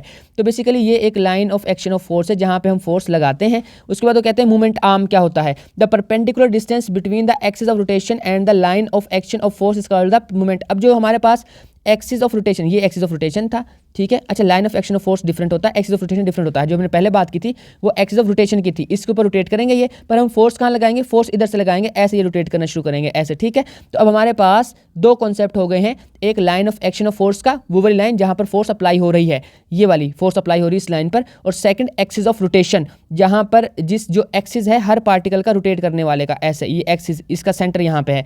नेक्स्ट हमारे पास एक जो कॉन्सेप्ट आता है वो मोमेंटम आर्म का आता है। इन दोनों के दरमियान जो परपेंडिकुलर डिस्टेंस है ना, ये वाला, इसको मोमेंट आर्म बोलते हैं। तो बच्चों आगे वो कहते हैं, उसको एल से शो करते हैं, कैपिटल से, तो यहाँ से इसको ये डायग्राम में नजर आती रहेगी। वो कहते हैं द टॉर्क और movement of a force depend upon the force and the movement arm. 2 चीज़ों पे डिपेंड करती है, किस पे, फोर्स पे जो हम अप्लाई कर रहे हैं, और दूसरी लेंथ पे उसकी, मूवमेंट आर्म पे, एल पे। तो greater is the force, greater is the movement of the force. Movement of the force यानी कि टॉर्क, टी से रिप्रेजेंट किया मैंने यहाँ पे, जो टॉर्क है वो डायरेक्टली प्रोपोर्शन है फोर्स के, फोर्स ज़्यादा टॉर्क ज़्यादा, फोर्स कम टॉर्क कम। उसके बाद वो कहते हैं नीचे नेक्स्ट वाली लाइन में कि ग्रेटर इज द, उसके बाद कहते हैं similarly longer the movement arm greater the movement of the force. अगर लेंथ ज़्यादा होगी तो मूवमेंट भी ज़्यादा होगा, लेंथ कम होगी मूवमेंट भी कम होगा, दोनों के डायरेक्टली प्रोपोर्शन है। उसके बाद वो कहते हैं torque is the determined by the product of the force and it's movement arm. तो हम अगर इस फोर्स और एल को मल्टीप्लाई कर दें तो हम टॉर्क निकाल सकते हैं। तो ये आ गया टॉर्क का फॉर्मूला, इनके दरमियान क्रॉस मल्टीप्लिकेशन हो रही होती है, तो टॉर्क के अंदर एफ क्रॉस एल है। तो यहाँ पे ये टॉर्क का फॉर्मूला है, आपने याद रखना, इससे 1-2 न्यूमेरिकल सोल्व होंगे। तो हमारे पास T is equal to F cross L आ गया, और हमारे पास एफ क्या है, फोर्स है, एल क्या है, लेंथ है। तो आपने एक चीज़ याद रखनी है कि हमारे पास लेंथ की भी डायरेक्टली प्रोपोर्शन होती है वो टॉर्क, और जो फोर्स है उसकी भी डायरेक्टली प्रोपोर्शन होती है। अब इन कॉन्सेप्ट को यूज़ करके मैं आपको वो डोर वाली एग्जांपल समझाता हूँ। अब बच्चों गौर से सुने, जब हमारे पास ये डोर है ना, इसमें 2-3 चीज़ें हैं। फर्स्ट, ये जो हमने ये इसका हैंडल लगाया हुआ है, पहला क्वेश्चन ये था कि हैंडल यहाँ क्यों लगाते हैं, उसका आंसर मैं देने लगा हूँ। पहले नंबर पर देख लें कि ये हैंडल जहाँ पे हम फोर्स लगाते हैं, ये line of action of force होती है, ठीक है बच्चों। जहाँ पे ये हिंच लगे होते हैं, जो कि वो होते हैं ये जो है कब्जे लगे होते हैं, या जो ये जो घूमती हैं, ये वाली जो आयरन की या किसी भी चीज़ की ये जो इसको घुमाने के लिए हम यूज़ करते हैं, जैसे बेरिंग काम करता है, ये इस तरह से काम करती हैं। तो ये जो इसकी एक लाइन होगी, जैसे प्रॉपरली जो येलो कलर से शो की, ये पूरी एक लाइन जो है, इसको हम कहते हैं एक्सिस ऑफ रोटेशन। तो ये इसका एक्सिस ऑफ रोटेशन है, ये लाइन ऑफ एक्शन है। इन दोनों जो परपेंडिकुलर डिस्टेंस है ना, ये मूवमेंट आर्म है। तो आई होप कि आपको ये परपेंडिकुलर होता है, ये परपेंडिकुलर के लिए 90 एंगल का साइन शो कर देते हैं हम यहाँ पे कि ये इधर से ऐसे परपेंडिकुलर डिस्टेंस है। तो ये हमारे पास बेसिकली 3 चीज़ें होंगी जो हमने पढ़ी हैं। फर्स्ट, ये वाली लाइन ऑफ एक्शन, ये वाली एक्सिस ऑफ रोटेशन, और ये वाला मूवमेंट आर्म। अब इनकी बात करते हैं। तो बच्चों देखें, अगर मैं आपसे कहूँ कि ये जो हैंडल है इसको मैं यहाँ लगा दूँ, अगर हैंडल यहाँ पे आ जाएगा तो देखें लेंथ कम हो गई ना। अगर लेंथ कम होगी तो टर्निंग इफेक्ट कम प्रोड्यूस होगा। हमने पढ़ा था कि लेंथ का डायरेक्टली प्रोपोर्शन है टॉर्क या मूवमेंट। तो जब मूवमेंट कम प्रोड्यूस होगा तो हमें दरवाजे को खोलने के लिए ज़्यादा ताकत लगानी पड़ेगी, बहुत ज़्यादा जोर लगाना पड़ेगा। और अगर यहाँ पे अगर कोई पॉइंट है तो और भी ज़्यादा फोर्स लगानी पड़ेगी क्योंकि लेंथ और कम हो गई। हमने फोर्स को कॉन्स्टेंट रखा है, लेट कर लेते हैं फोर्स हमारी कॉन्स्टेंट है। कांस्टेंट फोर्स के साथ हम जब खोलेंगे तो हमारे पास जब फोर्स कांस्टेंट हो जाएगी तो जो मूवमेंट है, जो टॉर्क है, वो जस्ट डिपेंड करेगा किस चीज़ के ऊपर, लेंथ के ऊपर। जब लेंथ हमारे पास कम होती जाएगी ना तो हमारे पास टॉर्क कम होता जाएगा। तो जो दरवाजे को खोलने के लिए हमें फोर्स लगानी पड़ रही थी ना पहले, उतनी से दरवाज़ा नहीं खुलेगा, तो हमें फोर्स बढ़ानी पड़ेगी। इसका मतलब है ये, अगर मैं इसको शॉर्ट करके बताऊं कि अगर हमारे पास ये जो हैंडल है ये इनमें से किसी एक पॉइंट पे होता, इस पॉइंट पे होता, तो हमें फोर्स ज़्यादा लगानी पड़ती दरवाज़ा खोलने के लिए। और अगर यहाँ पे होता और ज़्यादा लगानी पड़ती। जितना जितना ये इधर पास आता जाएगा, डिस्टेंस कम होता जाएगा, हमें दरवाज़ा खोलने के लिए फोर्स बहुत ज़्यादा लगानी पड़ेगी। और वो फोर्स ज़्यादा लगाने के लिए हम, अच्छा नहीं है कि उसको इस वाले पॉइंट को दूर रखें और यहाँ पे रखें और हमें फोर्स कम लगानी पड़े, आसानी से दरवाज़ा खुल जाए। ना कि हम मतलब वो पूरी ताकत ही लगा के दरवाज़ा खोल रहे हों और किसी कमज़ोर बंदे से दरवाज़ा, अगर यहाँ से फोर्स लगाओगे ना कमज़ोर बंदे से दरवाज़ा खुलेगा ही नहीं, मैं गारंटी करता हूँ। आप देखिएगा जो इस तरह के डोर है ना आपके, आप इस पॉइंट पे कभी ना फोर्स लगा के दरवाज़ा खोलिएगा। पहले आप इस पॉइंट पे लगा के जहाँ पे हैंडल है, फिर उससे नीचे आइएगा, यहाँ पे लगाइएगा, फिर उससे पीछे यहाँ पे लगाइएगा, फिर इससे पीछे यहाँ पे, तो आप खुद फील करेंगे कि आपको फोर्स ज़्यादा लगानी पड़ी दरवाज़ा खोलने के लिए। तो हम क्यों ज़्यादा फोर्स लगाएं, हम कम फोर्स लगाएंगे ना, तो इसलिए हम इसको मैक्सिमम जितना हो सकता है लेंथ पे इसको लगाते हैं, ज़्यादा से ज़्यादा दूर लगाते हैं इससे, ताकि हमारे पास जो टर्निंग इफेक्ट है वो ज़्यादा से ज़्यादा प्रोड्यूस हो और हमें कम फोर्स लगानी पड़े। तो आई होप कि आपको इसका कॉन्सेप्ट समझ आ गया होगा। जो मैंने पीछे एक चीज़ छोड़ी थी वो मैंने यहाँ पे करवा दी है। अब हमारे पास ऐसे यूनिट टॉर्क का होता है न्यूटन मीटर, क्योंकि एफ और जो है एल मल्टीप्लाई हो रहे हैं। एफ न्यूटन होता है, एल मीटर होता है। न्यूटन मीटर इसका फोर्स का जो है ऐसा यूनिट है। A torque of 1 newton is caused by a force 1 newton acting perpendicular to the moment arm of the, अगर किसी भी चीज़ का जो फोर्स है वो 1 न्यूटन हो और जो मोमेंट आर्म, जो लेंथ है वो कितनी हो, 1 मीटर, तो जो इस फोर्स से इतनी लेंथ की चीज़ के अंदर जो टर्निंग इफेक्ट प्रोड्यूस होगा वो 1 मूवमेंट जो होगा, जो टॉर्क होगा वो होगा 1 न्यूटन मीटर। ओके, हमारे पास एक एग्जांपल आ जाती है, उसको देख लेते हैं और साथ मिनी एक्सरसाइज भी करते हैं। वो कहते हैं एक मैकेनिक है, वो टाइट करता है नेट को, बाइसिकल का नेट है वो, और उसको जो यूज़ करता है स्पिनर, उसकी जो लेंथ है वो है 15 सेंटीमीटर। ओके जी, नेक्स्ट वो कहता है कि जो बाय एक्सर्टिंग अ फोर्स, और फोर्स कितनी लगाता है उस स्पिनर के ऊपर, वो है 200 न्यूटन की। कहते हैं टॉर्क प्रोड्यूस हुआ जो उसके अंदर, वो फाइंड करके दें हमें। तो हम टॉर्क निकालने के लिए क्या करते हैं, एफ एल को मल्टीप्लाई करते हैं। तो हमने एफ और एल को मल्टीप्लाई कर दिया तो हमारे पास एंगल जो है वो अपना आंसर कितना आ गया, 30 न्यूटन मीटर। अब यहाँ पे वो कहते हैं कि मिनी एक्सरसाइज में एक फोर्स है 150 न्यूटन की, हमने नेट को लूज करना है और हमारे पास जो स्पिनर है वो है 10 सेंटीमीटर का। तो हमें सबसे पहले तो फाइंड करेंगे तो टॉर्क कितनी लगेगी। हमने इधर टॉर्क फाइंड कर लिया कि टॉर्क कितनी लगेगी उसको फाइंड करने के लिए। देखें यहाँ पे तो हम एफ और एल को मल्टीप्लाई करेंगे तो हमारे पास, पहले ना हमने इसको सेंटीमीटर से मीटर में कन्वर्ट कर लिया है, तो हमारे पास आ गया 15 न्यूटन मीटर। ये हमारे पास क्या आ गई है, टॉर्क टी। अब वो हमसे पहला क्वेश्चन करता है what should be the length of the spinner. अब हमने लेंथ फाइंड करनी, एल फाइंड करना। अगर हमारे पास जो फोर्स है वो 60 हो जाए तो हमने इधर फोर्स को 60 कर लिया, टॉर्क हमने निकाल लिया था, लेंथ फाइंड करनी है, तो ये चीज़ आ गई हमारे पास। अब आई होप कि आपको ये फॉर्मूला आता है। इस फॉर्मूले के अंदर वैल्यूज पुट कर दी मैंने, टॉर्क की जगह पे 15 जो अभी फाइंड किया था, और एफ हमने 60 क्योंकि उसने चेंज कर दिया ना, अब 60 रखा है हमने, 150 नहीं है 60 है। तो लेंथ फाइंड करेंगे, 60 इधर आके डिवाइड हो जाएगा। जब इनको आंसर निकालेंगे तो ये हमारे पास आंसर आया सेंटीमीटर में, इसको मीटर में कन्वर्ट किया तो लेंथ हमारे पास 25 मीटर होनी चाहिए। नेक्स्ट वो कहते हैं कि अगर how much force is would be, अब वो कहते हैं कि स्पिनर की लेंथ हम आपको देते हैं, अब हमें फोर्स निकाल के दें। ओके, 6 सेंटीमीटर है जी वो उसकी स्पिनर की लेंथ, तो हम कहेंगे 15 न्यूटन मीटर हमारे पास टॉर्क था, वो लिखा और ये लेंथ लिख दी, 0.06 मीटर के अंदर आ जाएगी कन्वर्ट होकर। फोर्स निकालनी है, ये उधर जाकर डिवाइड हो जाएगा। जब इन दोनों को डिवाइड करेंगे तो 250 न्यूटन की फोर्स हमारे पास आ जाएगी। वैसे इस वाले केस में अगर आप गौर करेंगे, जब स्पिनर था 10 सेंटीमीटर का तो फोर्स कितनी लग रही थी, 150 न्यूटन। जब स्पिनर हमने कर दिया छोटा, कितना कर दिया, 6 सेंटीमीटर का, तो फोर्स कितनी लगी हमारे पास, 250 न्यूटन। यानी कि लेंथ कम करने से हमें फोर्स ज़्यादा लगानी पड़ेगी अगर टॉर्क सेम रखना है। यही कॉन्सेप्ट दरवाजे में था। अगर हम मूवमेंट आर्म कम कर देंगे तो हमें फोर्स बहुत ज़्यादा लगानी पड़ेगी दरवाज़ा खोलने के लिए, क्योंकि जो दरवाज़ा खोलना है उसके लिए मूवमेंट तो सेम ही चाहिए ना, दरवाज़ा तो सेम ही रहेगा। तो इस वजह से हम उसको मैक्सिमम लेंथ पे रखते हैं। और दोनों ये एग्जाम्पल भी हो गई और हमारे पास ये मिनी एक्सरसाइज भी हो गई। कहते हैं प्रिंसिपल ऑफ मूवमेंट्स क्या कहता है, वो कहता है a force that turns a spinner in the clockwise direction is generally used at an, हाँ अगर हम क्लॉकवाइज घुमा रहे हैं ना, अच्छा क्लॉकवाइज जो घड़ी की डायरेक्शन है, ऐसे अगर हम क्लॉकवाइज किसी चीज़ को घुमा रहे हैं तो वो मोस्टली स्पिनर को जब क्लॉकवाइज घुमाते हैं तो जो नट है उसको टाइट किया जा रहा होता है, वो कसा जा रहा होता है। और जब एंटी क्लॉकवाइज घुमाते हैं हम उसको, बच्चों एक मिनट, वो कहते हैं the torque of the movement of the force produce called the clockwise. Okay, हाँ ठीक बात है। तो इस तरह से हम करते हैं, तो नट को टाइट कर रहे होते हैं और उस चीज़ को उसने बोला है कि क्लॉकवाइज मूवमेंट है, और जब हम उसको खोलना चाहते हैं, लूज करना चाहते हैं नेट को, तो हम क्या करते हैं, एंटी क्लॉकवाइज घुमाते हैं उसको, स्पिनर को। जब एंटी क्लॉकवाइज घुमाते हैं तो नट खुल जाता है, लूज हो जाता है, और फिर जो इस तरह की एंटी क्लॉकवाइज डायरेक्शन में हमने जब उसको स्पिनर को घुमाया है, तो ये वाली डायरेक्शन क्या बनेगी, इस वाले जो एंटी क्लॉकवाइज डायरेक्शन है, इसका जो मूवमेंट होगा वो भी एंटी क्लॉक मूवमेंट होगा। तो ये बेसिकली हमारे पास एक बातें हो गई हैं। उसके अलावा वो कहते हैं, ये तो मैंने मिनी एक्सरसाइज क्विक क्विज के लिए ये वैल्यूज लिखी हुई हैं। पहले हम ये डेफिनेशन पढ़ते हैं, वो क्या है, प्रिंसिपल क्या है। बेसिकली वो कहते हैं a body is balanced if the sum of clockwise movements acting on a body is equal to the sum of the anti clockwise movement acting on it. वो कहते हैं अगर एक बॉडी है, उसके पास जितनी क्लॉकवाइज मूवमेंट की फोर्सेज एक्ट कर, जो क्लॉकवाइज मूवमेंट है, फोर्सेज को साइड में रखें, क्लॉकवाइज जो मूवमेंट है वो और जो एंटी क्लॉकवाइज मूवमेंट है वो, अगर उन दोनों की वैल्यूज सेम है तो हमारे पास बॉडी बैलेंस में होगी। और यही प्रिंसिपल है हमारे पास मूवमेंट का। प्रिंसिपल ऑफ मूवमेंट्स क्या कहता है कि अगर क्लॉकवाइज और एंटी क्लॉकवाइज मूवमेंट बराबर है तो बॉडी बैलेंस होगी। ओके, उसके बाद वो कोई क्विज हमसे चीज़ पूछता है। अच्छा, ये यहाँ पे ये जो झूला है ना, इस पे ये एंटी क्लॉकवाइज है और ये इस तरह से क्लॉकवाइज है। अगर दोनों बराबर हो जाएंगे तो बस झूला यहीं पर रहेगा, ऊपर नीचे नहीं जाएगा। और अगर तो ये खुद से एक्स्ट्रा फोर्स लगाएंगे तो जाहिर सी बात है एक्स्ट्रा फोर्स लगा के ही इस पर झूले लेंगे। बट एक सिंपल सा कॉन्सेप्ट ये है कि अगर ये बराबर हो जाएंगी तो ये इक्विलिब्रियम में आ जाएगा। ये जो है वो इक्विलिब्रियम का मतलब ये है कि मूव नहीं करेगा यहाँ पे। वैसे स्टैटिक भी होता है, डायनामिक भी होता है। इसके आगे से आप बड़ी क्लासेस में डिफरेंट टाइप्स भी पढ़ोगे, आगे स्टैटिक इक्विलिब्रियम पढ़ोगे, डायनामिक भी पढ़ोगे। वो कहते हैं एक बच्चा प्ले विद द फिर, वो कहते हैं कि क्या एक छोटा बच्चा या एक कमज़ोर बच्चा एक मोटे या ज़्यादा वजनी बच्चे के साथ खेल सकता है इस झूले के ऊपर जो शीशा है, उस हमने बोला कि हाँ खेल सकता है।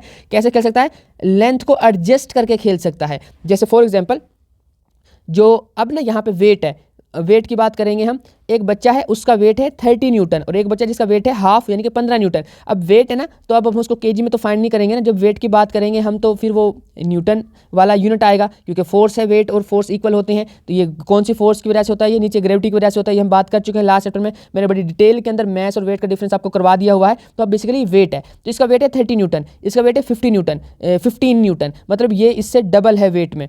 तो अब इन दोनों को इस झूले के ऊपर जो है ना, यानी कि झूला लेना है, किसी भी तरीके से उन्होंने इस चीज़ को इंजॉय करना है।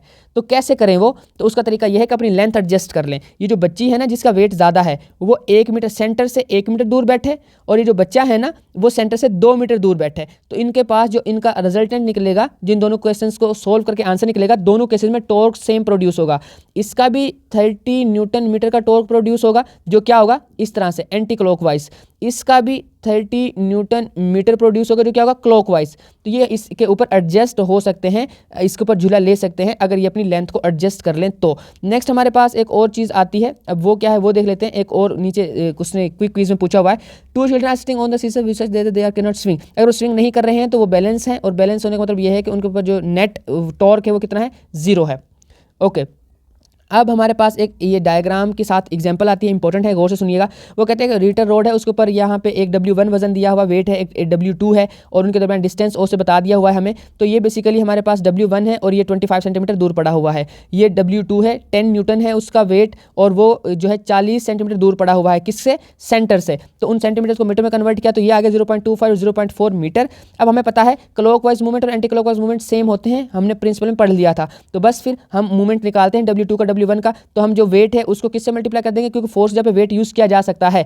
तो जो फोर्स की जगह पे वेट यूज किया तो W मल्टीप्लाई बाय उसकी लेंथ, मूवमेंट आर्म, तो वो मल्टीप्लाई हो जाएगा। इधर भी वही होगा, W1 और W2 दोनों के लिए हम मूवमेंट निकालेंगे।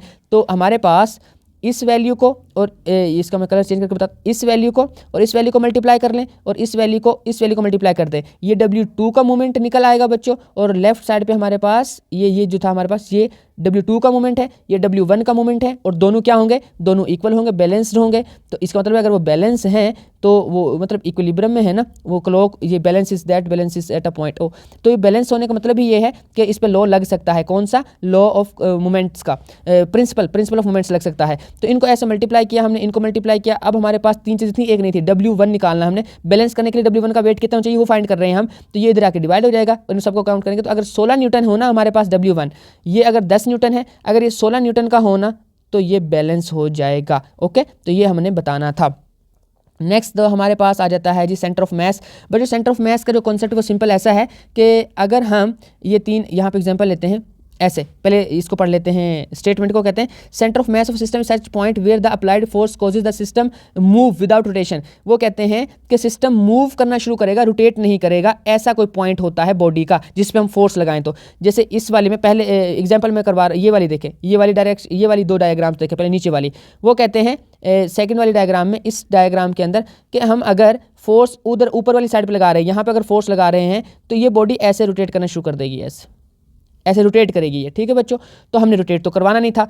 अगर हम ज़्यादा नीचे फोर्स लगा देते हैं तो वो बॉडी को ऐसे मतलब रोटेट करवा रहा है ना, आप देखेंगे तो, सॉरी ये नीचे था हमारे पास, ये वाला यहाँ पे, तो ये देख रहे हैं आप, ये बॉडी क्या करना शुरू हो गई, यहाँ पे ऐसे रोटेट करना शुरू कर देगी, तो ये बॉडी रोटेट करेगी। ठीक है, यानी कि ये बॉडी ने रोटेट करना, ऐसे रोटेट करना शुरू कर देना। तो हमने तो रोटेट करवाना ही नहीं था, तो ना तो ये, इसका मतलब ये हुआ, ना तो ये हमारे पास जो, सॉरी ये था, ये ना तो ये पॉइंट जो सेंटर ऑफ मास था, ना ये पॉइंट सेंटर ऑफ मास है, क्योंकि यहाँ पे बॉडी रोटेट कर रही है। वो वाला पॉइंट जहाँ पे बॉडी रोटेट ना करे बल्कि मूव करे स्ट्रेट लाइन के अंदर आगे सीधी, ट्रांसलेटरी मोशन करे, आप ये कह लो ट्रांसलेटरी मोशन करे, तो उसको हम क्या कहते हैं, उसको हम कहते हैं, बल्कि आप इसको लीनियर बोलें, नीलियर जो है स्ट्रेट लाइन में मूव करेगी, आगे की तरफ मूव करेगी, रोटेट नहीं करेगी, तो हम उसको क्या बोल देंगे, हम बोलेंगे कि ये वाली जो मोशन हुई है इसकी, ये है हमारे पास बेसिकली जो पॉइंट है जिस पर हमने फोर्स लगाई है, वो पॉइंट हमारे पास सेंटर ऑफ मास है। जैसे इस वाले केस में इस पॉइंट पे आप अप्लाई करोगे तो बॉडी ने क्या करना है, बॉडी ने आगे की तरफ ऐसे मूव करना है, ऐसे मूव करेगी बॉडी, और जब बॉडी आगे की तरफ मूव करेगी हमारे पास,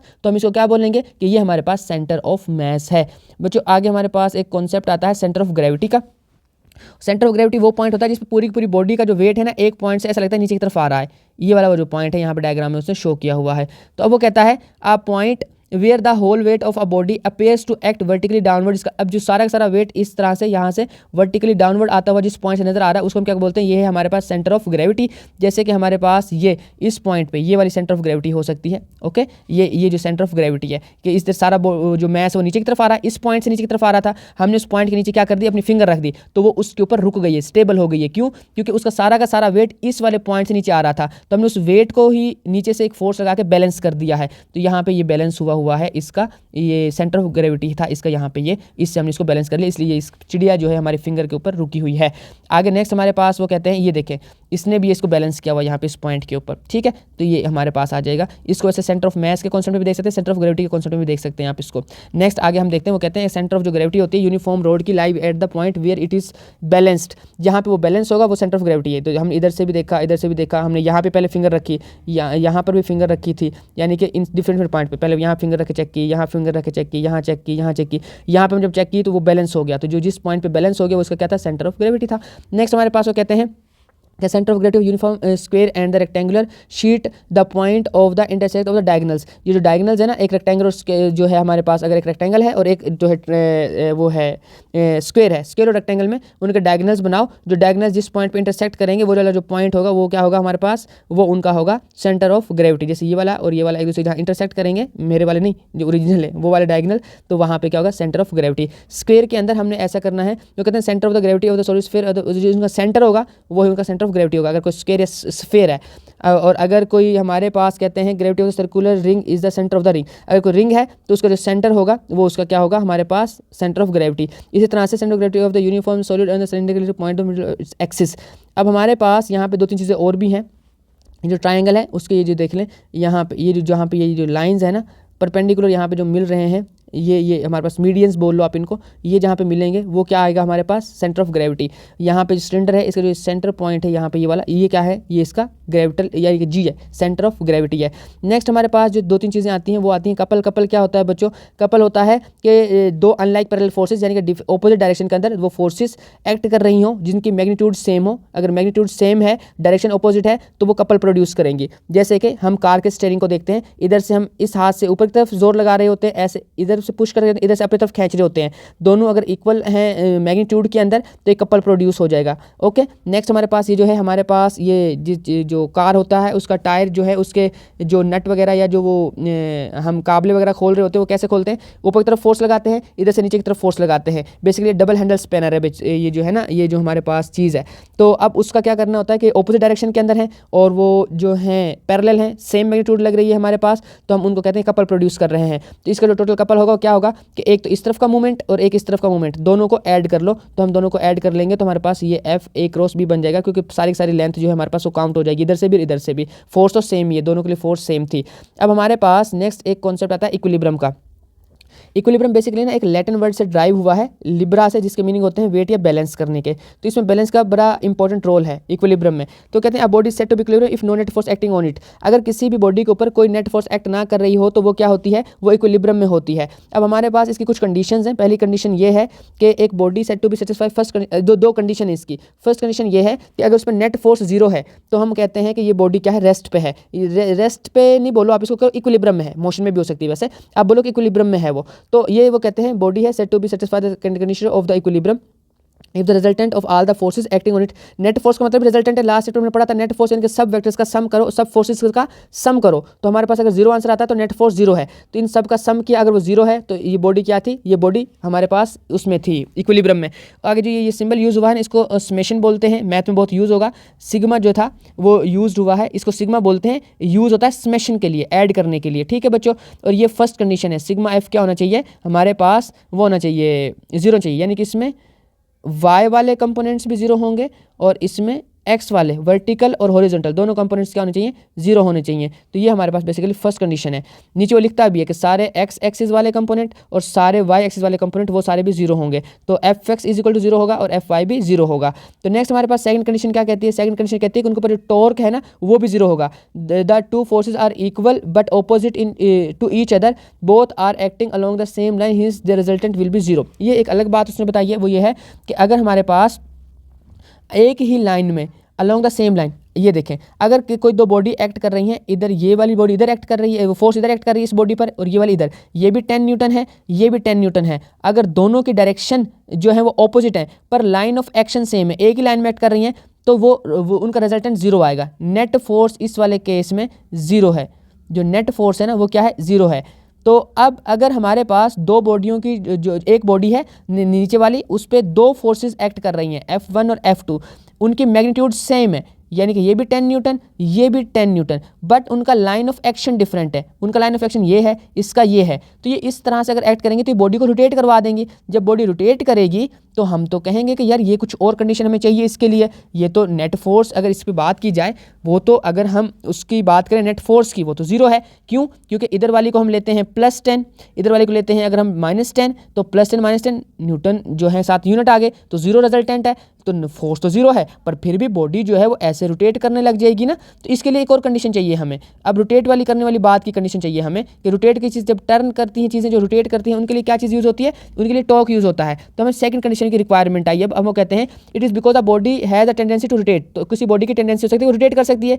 this situation demand another condition for the equilibrium. In this condition the first condition for equilibrium, वो कहते हैं इस कंडीशन में फर्स्ट वाली जो है ना हमारे पास कंडीशन, उसके साथ एक और कंडीशन होना जरूरी है। और सेकंड कंडीशन क्या होगी, वो कहेंगे body satisfies second condition for equilibrium when the resultant torque acting on it is zero, यानी कि समेशन या सिग्मा टी जो है वो भी जीरो होना चाहिए, सिग्मा एफ भी जीरो, यानी कि जितनी फोर्सेज हैं एक्स एक्सिस वाली वाई एक्सिस वाली, वो सारी की सारी उनका रिजल्टेंट जीरो। और जो सिग्मा टॉर्क है, यानी कि जितने भी उसके क्लॉकवाइज और एंटी क्लॉकवाइज टॉर्क हैं, वो सारे के सारे वो भी क्या हों, वो भी जीरो हों। देन हम कहते हैं कि ये दो कंडीशन अगर सेटिस्फाई हो गई हैं तो बॉडी किस चीज़ के अंदर है, इक्विलिब्रियम के अंदर है। नेक्स्ट हमारे पास जो है इसकी 3 टाइप्स आएंगी हमारे पास। फर्स्ट वाली है स्टेबल इक्विलिब्रियम।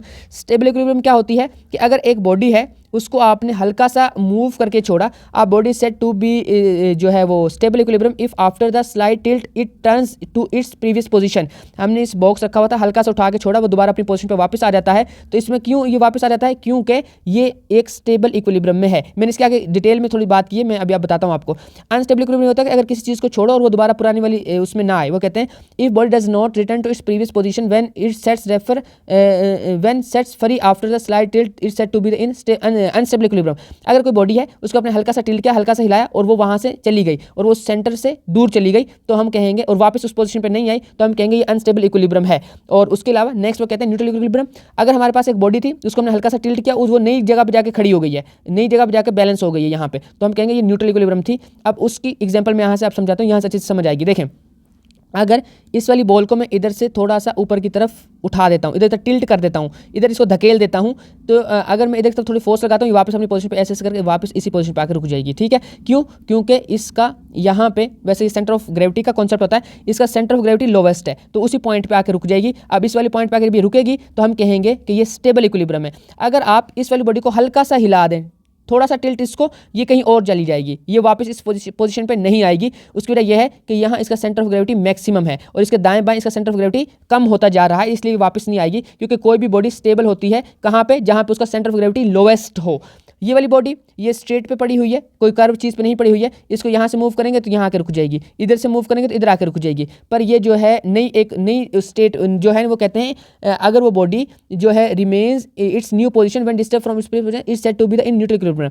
अगर वो नई पोजीशन पे चली गई है तो वहाँ उसको हम कहेंगे कि ये क्या है? न्यूट्रल इक्विलिब्रियम है। तो ये हमारे पास 2-3 इक्विलिब्रियम की टाइप होती हैं बच्चों, ये आपने ध्यान में रखनी है। जैसे ये मैंने इसको समझा दिया है। अभी यहाँ पे ये इसको बैलेंस करना है तो हमने सेंटर ऑफ ग्रेविटी को नीचे रखना पड़ेगा। यहाँ पे कॉन्सेप्ट होता है ये वाला कि ड्यू टू दिस जो रेसिंग कार होती हैं जो बहुत स्पीड से भागती हैं, उनकी जो सेंटर ऑफ ग्रेविटी वो मिनिमम लोएस्ट रखी जाती है। देखें, ये सेंटर ऑफ जो vehicles are made heavy at the bottom, the lowest the centre of the gravity to and helps increase their the stability.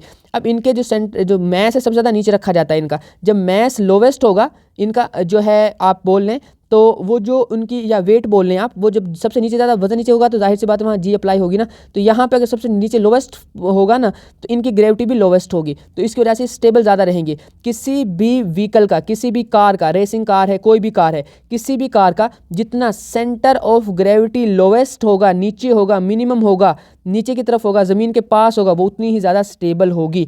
ये आपने बात याद रखनी है। तो आई होप कि आपको कंप्लीट चैप्टर समझ आ गया होगा। और अगर आपको चैप्टर समझ आ गया है और आप दूसरे चैप्टर भी मुझे समझना चाहते हैं तो कुछ तो मैंने चैनल पर समझा दिए, आप वो वीडियोस देख सकते हैं और बाकी की वीडियो जल्दी अपलोड हो जाएंगी। तो आप उसके लिए चैनल को सब्सक्राइब करके बेल आइकन प्रेस कर लें ताकि जब भी मैं वीडियो अपलोड करूँ तो आपको नोटिफिकेशन मिल जाए।